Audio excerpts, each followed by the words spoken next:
अस्सलाम वालेकुम नाज़रीन। तशबीह और इस्तिआरा, इनमें क्या फ़र्क है? आमतौर पर आपने देखा होगा कि इन दोनों की तारीफ़ें लिखी होती हैं। तशबीह के अरकान लिखे होते हैं और इस्तिआरे की अलग से जो है वो तारीफ़ लिखी होती है। लेकिन इसके बावजूद इन दोनों के दरमियान फ़र्क जो है, करना, समझना और फिर आगे किसी को समझाना, ये थोड़ा सा पेचीदा है। लेकिन आज मैं आपको जिस आसानी के साथ और जिस यूँ समझ लें कि तसहील के साथ आपको समझाऊँगा, वाज़ेह करूँगा, यकीन जानिए कि इसके बाद आपको तशबीह और इस्तिआरे में किसी किस्म का इश्तिबाह या किसी किस्म का यूँ समझ लें कि आपको तरद्दुद नहीं रहेगा। आप बड़े आराम से बता सकेंगे कि ये तशबीह है और ये इस्तिआरा है। वीडियो की तरफ बाज़ाब्ता पढ़ने से पहले हमेशा की तरह आपसे इल्तिमास है, अगर कोई साहब चैनल पर नए हो तो बराह मेहरबानी चैनल को सब्सक्राइब भी करते, साथ में मौजूद बेल आइकन को भी प्रेस कर लें। शुक्रिया। लेकिन मैं समझता हूँ कि इससे पहले कि मैं तशबीह और इस्तिआरे का फ़र्क बयान करूँ, तशबीह के बारे में भी कुछ बताना चाहिए, क्योंकि अगर आपको यही मालूम नहीं कि तशबीह क्या है तो इस्तिआरे और तशबीह का फ़र्क आप कैसे समझ सकते हैं। तशबीह याद रखिएगा, इसको कहते हैं कि किसी चीज़ को किसी के मुशाबे करार देना। मिसाल के तौर पर कहा जाए कि फ़लाँ के बाल जो हैं वो रात की तरह स्याह हैं, या फ़लाँ का चेहरा जो है वो चाँद की तरह रोशन है। ये मिसाल ले लेते हैं थोड़ी देर के लिए। या एक और मिसाल ले लेते हैं कि ज़ैद जो है वो शेर की तरह बहादुर है। ठीक, अब आपने इसमें क्या किया कि ज़ैद को शेर के साथ तशबीह दी। किस चीज़ में तशबीह दी? बहादुरी में तशबीह थी। अच्छा, यहाँ ये भी याद रखिएगा कि तशबीह के 4 अरकान करार दिए जाते हैं इसी वजह से। नंबर 1 कि जिस चीज़ को तशबीह दी जाए। नंबर 2 कि जिसके साथ तशबीह दी जाए। जिसको तशबीह दी जाए उसे मुशब्बा कहा जाता है, और जिसके साथ तशबीह दी जाए उसको मुशब्बा बिही कहा जाता है। जैसे अब हमने थोड़ी देर के लिए अब ये दूसरी मिसाल जो मैंने आपके सामने दी है कि ज़ैद शेर की तरह बहादुर है, तो ज़ैद को हम तशबीह दे रहे हैं, तो ज़ैद इसमें क्या हुआ? मुशब्बा, क्योंकि ज़ैद को तशबीह दी जा रही है। और किसके साथ तशबीह दी जा रही है? शेर के साथ तशबीह दी जा रही है, तो शेर क्या हो गया? मुशब्बा बिही। ठीक, और इसके साथ साथ एक तीसरी चीज़ भी होती है, हर्फ तशबीह, यानी आप किस लफ्ज़ का सहारा ले रहे हैं तशबीह देने के लिए। तो हम देख रहे हैं कि यहाँ हम की तरह का जो लफ्ज़ है, हम इसका सहारा ले रहे हैं तशबीह देने के लिए। जो हम कह रहे हैं कि ज़ैद शेर की तरह बहादुर है, तो हमने तशबीह के लिए किस लफ्ज़ का सहारा लिया? की तरह। और यहाँ मानिंद का भी हो सकता है लफ्ज़ इस्तेमाल, जैसे ज़ैद शेर की मानिंद बहादुर है। तो अगर हम कहते कि की मानिंद बहादुर है, तो फिर इसका मतलब ये था कि हमने हर्फ तशबीह की मानिंद जो है वो इस्तेमाल किया। अलगरज़ जिस लफ्ज़ का सहारा लिया जाए, जिस लफ्ज़ से वो तशबीह बयान करने के लिए यूँ समझें कि जिस लफ्ज़ को इस्तेमाल किया जाए उसको हर्फ तशबीह कहते हैं। अब 3 चीज़ें हो गई, कौन कौन सी? मुशब्बा, मुशब्बा बिही और हर्फ तशबीह। दोबारा दोहरा देता हूँ, मुशब्बा जिसको तशबीह दी जाए यानी ज़ैद, और मुशब्बा बिही जिसके साथ तशबीह दी जाए यानी शेर। हमने कहा कि ज़ैद शेर की तरह बहादुर है। नंबर 3 जिस लफ्ज़ के साथ तशबीह दी जाए वो हर्फ तशबीह यहाँ जैसे की तरह है। इसके साथ साथ एक चौथी चीज़ भी होती है, वो होती है गर्ज़ तशबीह। तो गर्ज़ तशबीह का क्या मतलब है कि किस वजह से आप वो तशबीह दे रहे हैं, आपका मतलब क्या है, आपकी गर्ज़ व गायत क्या है, आप चाहते क्या हैं तशबीह देने से।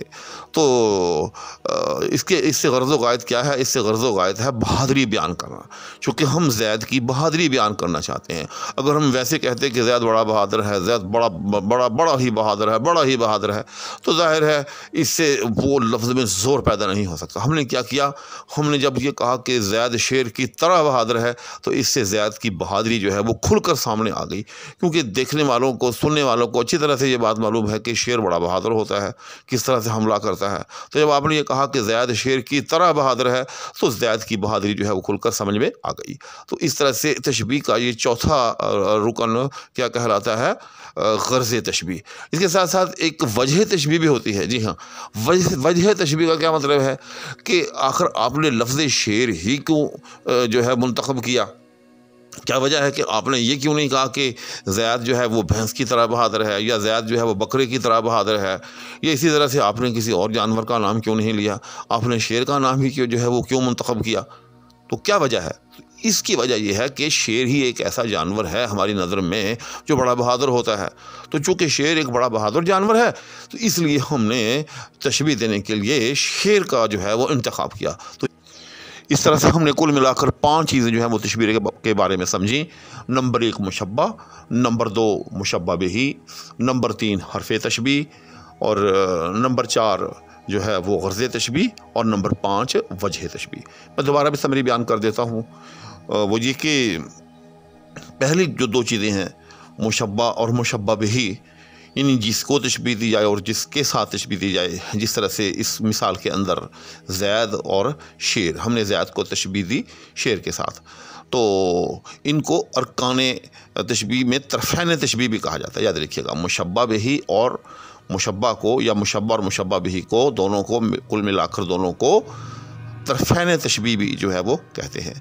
उसके बाद तीसरी चीज़ हरफ तशबीह, जिस तरह से मैंने बताया आपको की तरह या की माने, इसको हरफ तशबीह कहते हैं। तो इनको आदात तशबीह भी कहा जाता है या हरूफ तशबीह भी इनको कहा जाता है। उसके बाद चौथी चीज़ गर्ज़ तशबीह। तो जैसे मैंने बड़ी तफसील के साथ आपको बताया कि ये तशबीह दी किस लिए जा रही है, ज़ैद की बहादुरी बयान करने के लिए, यानी जिस मकसद के लिए वो तशबीह बयान की जाए। इसमें कोई भी हो सकता है। जिस तरह से मिसाल के तौर पर अगर आप ये कहें कि फ़लाँ का चेहरा जो है वो चाँद की तरह रोशन है, जैसे मैंने शुरू में मिसाल भी दी थी, तो उससे क्या ग़रज़ हो गई, चेहरे की जो है वो खूबसूरती बयान करना, चेहरे का जमाल बयान करना, तो वो उससे वो जो है वो गर्ज़ तशबीह हो गई। ठीक। उसके बाद 5वीं चीज़ वजह तशबीह, कि हमने आखिर फिर उसी मुशब्बह बिही का इंतखाब क्यों किया। तो वो जो एक सिफ़त मुश्तरक होती है दोनों के दरमियान, जिस वजह से हम उस चीज़ का इंतखाब करते हैं, तो वो कहलाती है वजह तशबीह। जिस तरह से हमने जब ये कहा कि ज़ैद शेर की तरह बहादुर है, तो उनमें वजह तशबीह, यानी हमने क्यों शेर को मुंतखब किया कि शेर भी जो है एक बहादुर जानवर है। इसी तरह से जब हम ये कहते हैं कि फ़लाँ चेहरा चाँद की तरह रोशन है, तो हम यूँ क्यों नहीं कहते कि फ़लाँ चेहरा जो है वो किसी या सेब की तरह रोशन है, या माल्टे की तरह रोशन है, या यूँ समझ लें कि अंगारे की तरह रोशन। मैं मिसाल दे रहा हूँ। हमने आखिर चाँद ही का जो है इंतखाब क्यों किया? इस वजह से किया कि चाँद जो है हमें तमाम अशिया में ज़्यादा रोशन नज़र आता है, तो इसलिए हमने चाँद का इंतखाब किया। तो वजह मुश्तरक या वजह तशबीह क्या हो गई, उसमें जो कहलाती है वो हो गई रोशनी या चमकदार होना चाँद का। तो इसलिए 5वीं चीज़ जो है वो क्या कहलाती है, वजह तशबीह। अब आता हूँ मैं अपने मौजू की तरफ कि तशबीह में और इस्तिआरे में फ़र्क क्या है। याद रखिएगा, गौर से समझ लीजिएगा। मैं इस पर अलग से भी इंशाअल्लाह एक मुस्तकिल तौर पर भी जो है एक वीडियो बनाऊँगा कि जो सिर्फ़ और सिर्फ इस्तिआरे को बयान करेगी। फ़र्क ये है कि जहाँ हरफ तशबीह हज़फ कर दिया जाए तो वो इस्तारा बन जाता है। बस बहुत आसान सा फ़र्क है। मसलन जब हम ये कहते हैं कि ज़ैद शेर की तरह बहादुर है, तो ये क्या हो गई, तशबीह। और अगर हम ये कहें कि ज़ैद तो शेर है, मेरा ज़ैद तो शेर है, मतलब मेरे बेटे का नाम मिसाल के तौर पर मेरे बेटे का नाम हो ज़ैद, तो मैं ये कहूँ कि मेरा ज़ैद तो शेर है। तो अब देखिए कि मेरा ये मतलब नहीं है कि मेरा बेटा जो ज़ैद है वो कोई शेर है ना।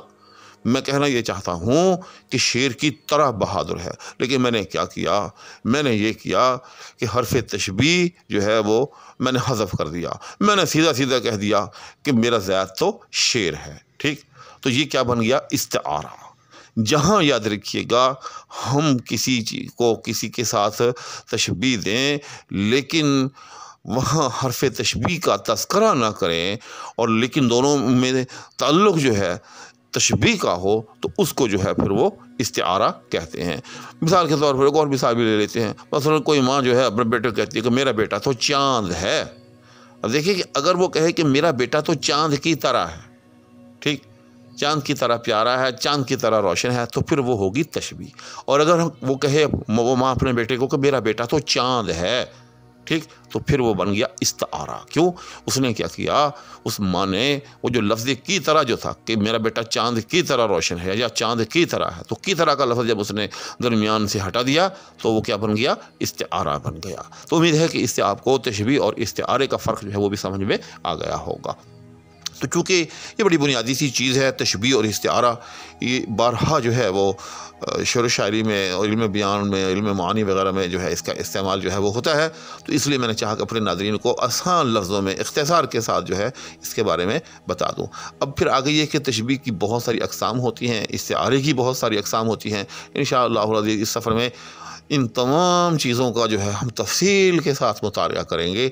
लेकिन ये उसी सूरत में मुमकिन हो सकता है कि ये चैनल जो है वो कुछ अपने पाँव पर खड़ा हो, चैनल चलता रहे और आप लोग जो है इसके साथ वाबस्ता रहें। इस दुआ के हमरा के अल्लाह जल्ल शानुहू हम सब को अपनी आफ़ियत में रखे। इजाज़त चाहूँगा। अल्लाह हाफ़िज़।